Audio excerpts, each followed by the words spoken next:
My name's Heather Illick with Go Keyless. I'm the Director of Marketing and E-commerce, and I'm here today at NAPCO Security Technologies headquarters with Andy, and today we're going to be doing an installation on the Networx upgrade kit. So what this kit is, it's parts and pieces that you need to take a standard offline lock and move it up to the Networx lock.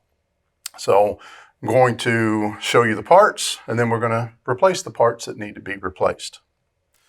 So the first part inside the kit is the brain of the lock. This is the outside housing.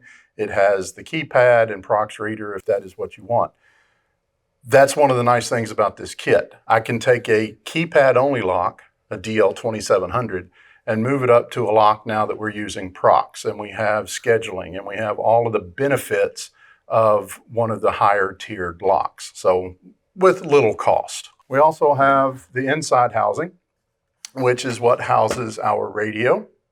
It houses some other electronics in here, the ports and plug-ins for extra wires that we will be using that are in the kit as well. We also have a new inside mounting bracket. This bracket is a little bit taller than the normal one that you would have to match the inside housing. New battery pack, very important because we're using C-cell batteries with this Networx lock. So this lock will have 4 C-cell batteries in this serviceable battery pack.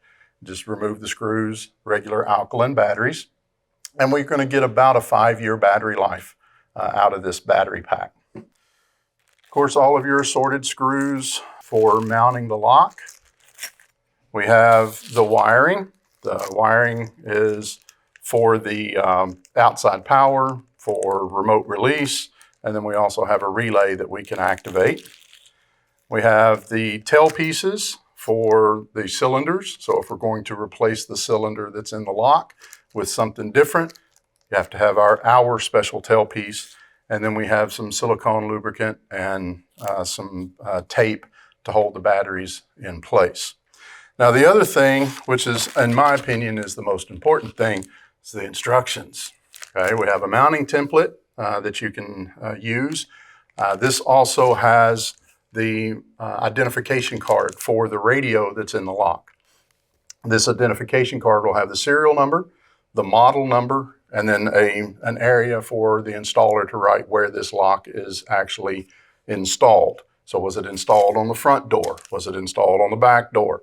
It matters because when we go find this lock and add it into the software, we have to know where it's located so we can have the right information put into it. So please don't throw those cards away. Okay. So what we're going to do is we're going to take these parts and we're going to put them on this lock. Right? So just start taking the lock apart. You have the inside lever that we're going to remove. We have the inside housing that we are going to remove. Maybe. Okay, so there's the inside housing. And as I said, this housing is a little bit taller. Okay, so that's why we need the different back plate. But the good thing is all of the mounting holes are the same. There's no difference in the mounting holes on the T2 lock as there is on the Trilogy Networx lock. Next thing is we're going to remove the actual lock body. So we remove the screws from the back plate here. And then we are going to remove the screws from the rose plate. And that's the inside mounting plate. So we're going to remove the rose plate by removing these 2 screws and then loosening up that rose plate here. Just pop it off. And we're going to keep this. Okay, that needs to be kept. Remove the inside mounting screws that hold the inside mounting plate on. Carefully remove the wires. And we're going to just set that off to the side. And then we're just going to pull the lock off the door. Now at this point, we will have to remove the actual chassis from the outside housing. So we'll have to have the key that operates the cylinder. We'll put that into the door and we'll turn the key. we will poke this little retainer here. If I can find it. Where are you? There you go. There's a little retainer. Maybe I can find it. There it is. And pull the lever off of the housing. And then we're going to pull the housing off. Just poke the retainer one more time to get the housing into our hand. So we're going to keep this. Okay, so this is the most important part. I'm going to set all this other stuff off to the side. Okay. Now, we take our new parts. This is going to be the outside, and this is the outside, okay, we're opposite of where the wires are. We need to make sure that where the latch connects is actually on the correct side. So we just slap this in there. Okay, it just locks in. And then we replace our outside lever with the keyed cylinder in it. I know it's upside down, but it doesn't matter because it's in your hands. So we've now replaced the old with the new. Now we go back to the door, and we're going to make sure that our wires go through the hole and this lower wire goes through the big hole. So we're going to carefully push our wires through the door. Maybe. There we go. Make sure the other wire gets through the door. Okay. And then we're going to make sure that this connects. Pull wires through. Get through there.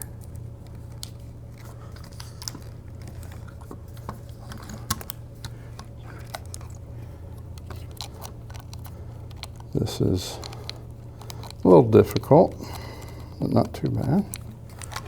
Pull the wires through. There we go. Make sure that our lock engages with the latch.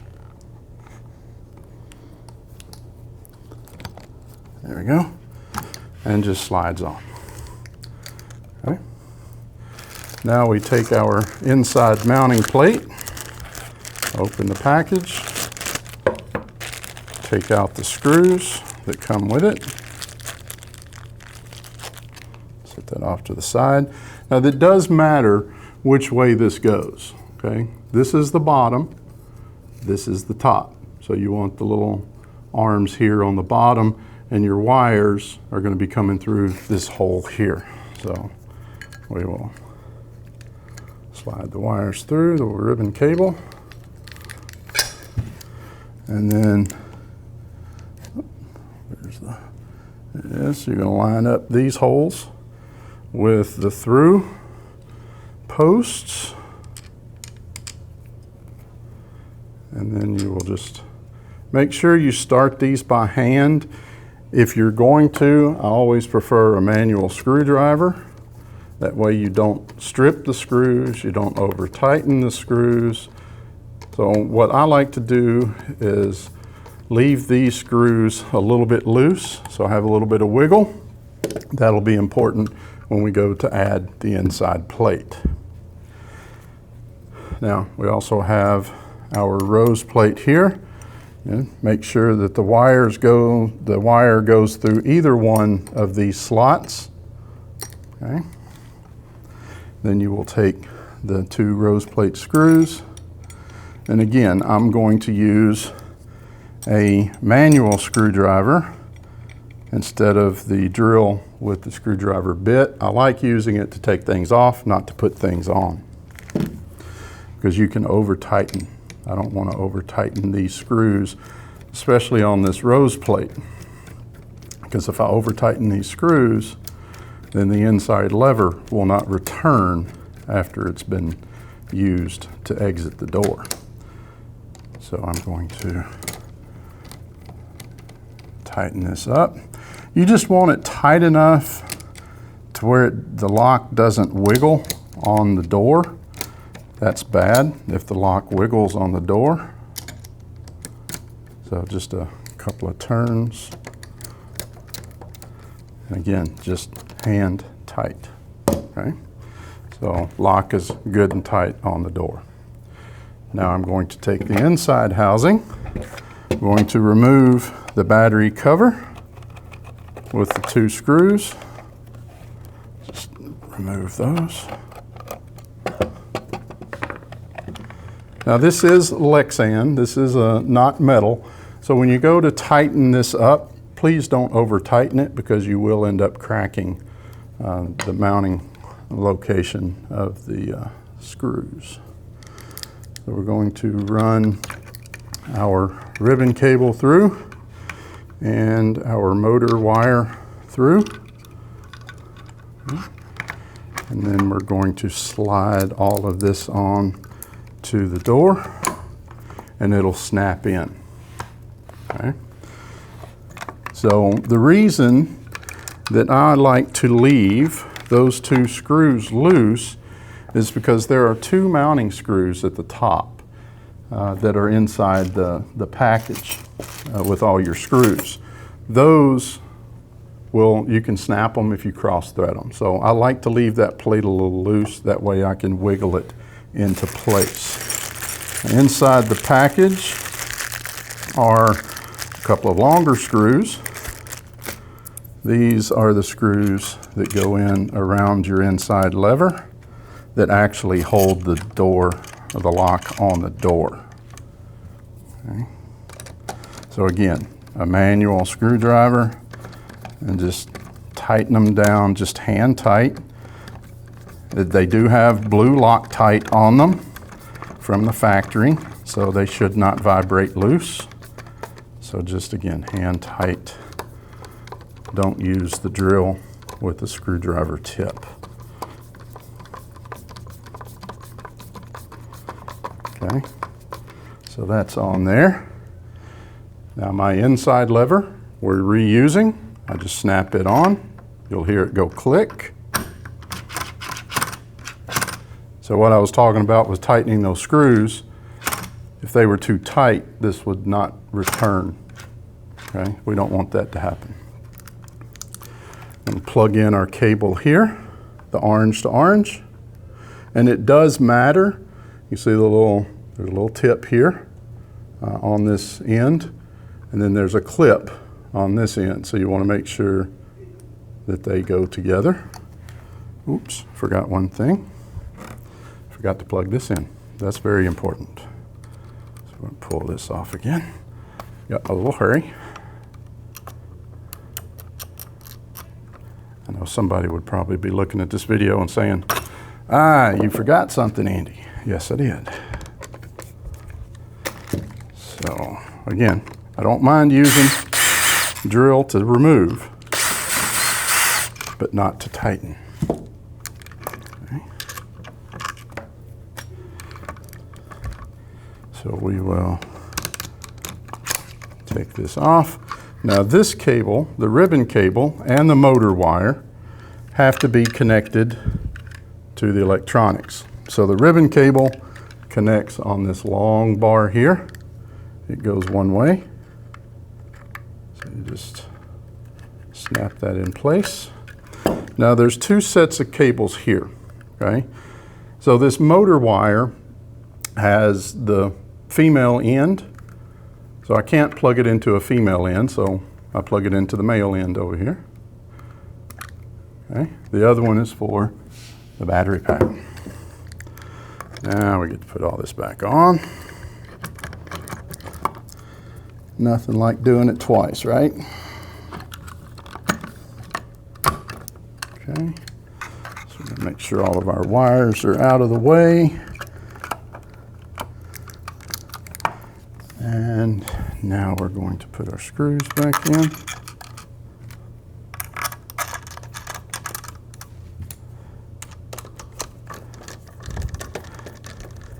And again, hand tight. Don't want to over tighten these.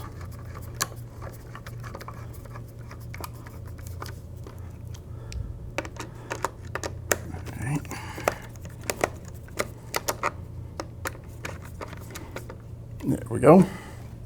Put our lever on, and there we go. So this is almost 90% complete. We still have the 2 screws up at the top, and those screws are inside the package with all the screws. I'm just going to take 2 of the mini screws here, and this is a number 1, not a number 2 Phillips. Oh, no, that one's security screw. Those are security screws. There we go. We do have a couple. Those are security screws. What? All of those security? No, there they are. So this will go into the tabs on that mounting plate.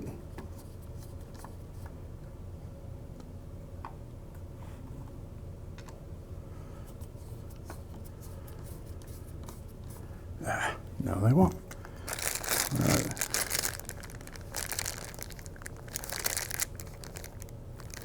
Where are the screws?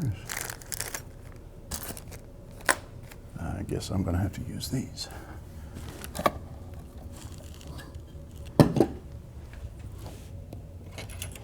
So we will reuse the screws from the old one. And we just screw those in.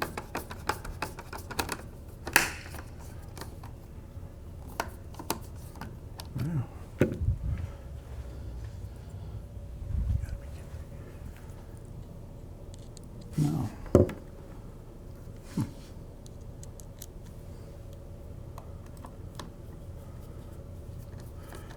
Oh, there we go. They are the ones from the package. I thought they were. Just didn't have it lined up right. So I'll just tighten these screws. Again, you don't want to over tighten these screws. They don't have to be extremely tight. Now, even though we've left these 2 screws here loose, now I can actually tighten them through the open battery door, because it gave us a little bit of wiggle room on that plate to align those screws for the upper mounting. Okay. All right. Lock is on the door. Only thing left, plug in the batteries. So I'm going to take my 1 wire, where did it go? For my battery wire. There it is. Okay. Now, initially, we always want to drain any energy out of the capacitor. So I'm going to push and hold down any button on the keypad for about 15 to 20 seconds. That will remove any residual energy because we do have a non-volatile memory on these locks.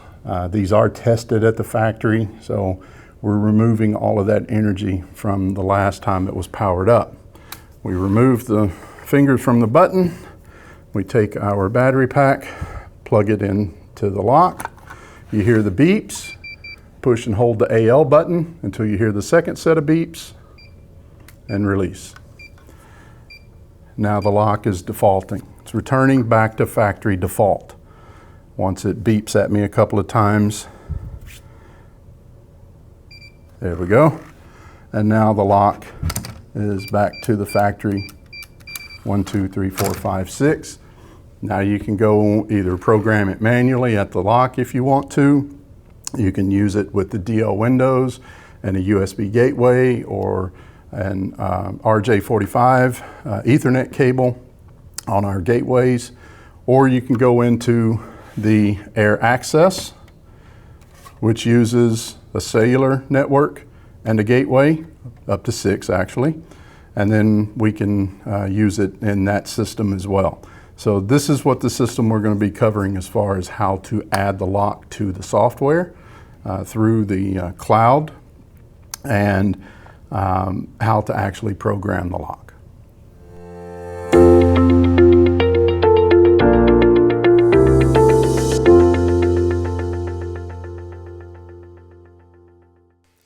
Now that we have this lock actually upgraded to Networx, I mentioned a little bit earlier that we have the ability to use this lock in multiple ways. Number one, we can use it as a standalone, still a walk-to lock, but why would you, since you're upgrading from a walk-to lock? We can actually use our USB gateway with DO window software. Okay? So that's one way to do it. Then we can also go into the air access, which is the next thing that I'm going to show you. And we can go even further up the line with some enterprise software. But we have multiple options for you with the upgrade kits. So a couple of things. We have the upgrade kits for the cylindrical and the mortise locks. Okay? No exit trim, no narrow style, because that's a completely new lock anyway. Not only do we have keypad only, we have procs and keypad like you see here for a standard HID2 procs, but we also have I-class versions of the procs. So that's a little bit higher encrypted card. A lot of people are moving to that, so we do have those options for you. So there's about 4 or 5 different options between the cylindrical and the mortise. Okay? So we do have all of that for you. So very capable and a very useful lock as far as the way that it's programmed.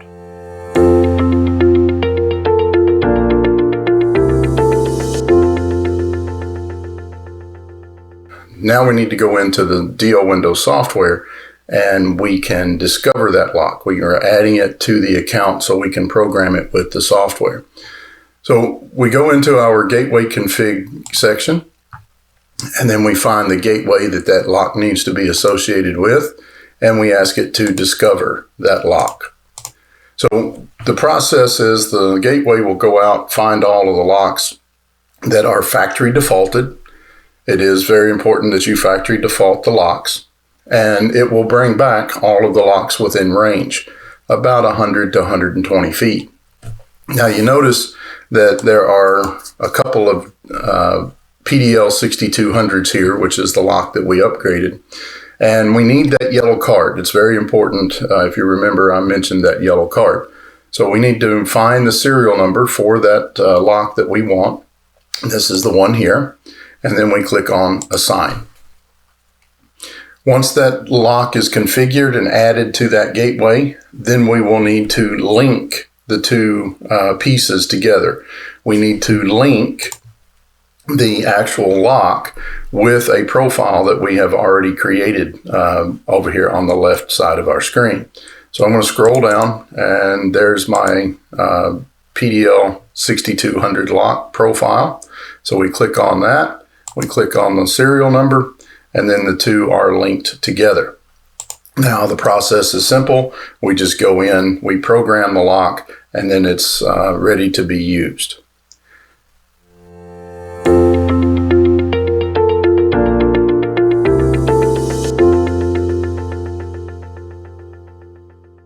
You saw how easy it was to add a wireless lock into the DO windows using our gateways. That's the second way that we can utilize this particular lock. The next way we can utilize it is with the air access unit. So let's talk a little bit about what this air access is. Air access is a cellular-based cloud software system. So this radio is your network, okay? We're not tying into a customer's IT network at all, okay? We're not doing that. This system is a standalone network. You have the capability of up to 6 gateways, okay? These are going to be wired with an Ethernet cable. There's a port here on the bottom from the gateway or from the radio to the gateway. There's only one port, so if you're going to use more than one gateway for your radio, then you need to have a switch, and then you can go out to up to 6 gateways. Just like with DL Windows, I can have up to 63 locks on a single gateway. So that gives me a total, theoretically, of 378 locks on a single radio. Okay? This is a recurring revenue model for the dealers. Okay? You can actually set this up. You have to be a dealer to be able to do that, and then you can buy the units, register them, and then put them online. So radio, I can have as many radios as I need. Each radio gives me 500 badges in the cloud software, or PIN numbers if you want to use pins. So each radio, 500. Customer needs 1,000 pins. I need 2 radios. Okay? That's the way that is.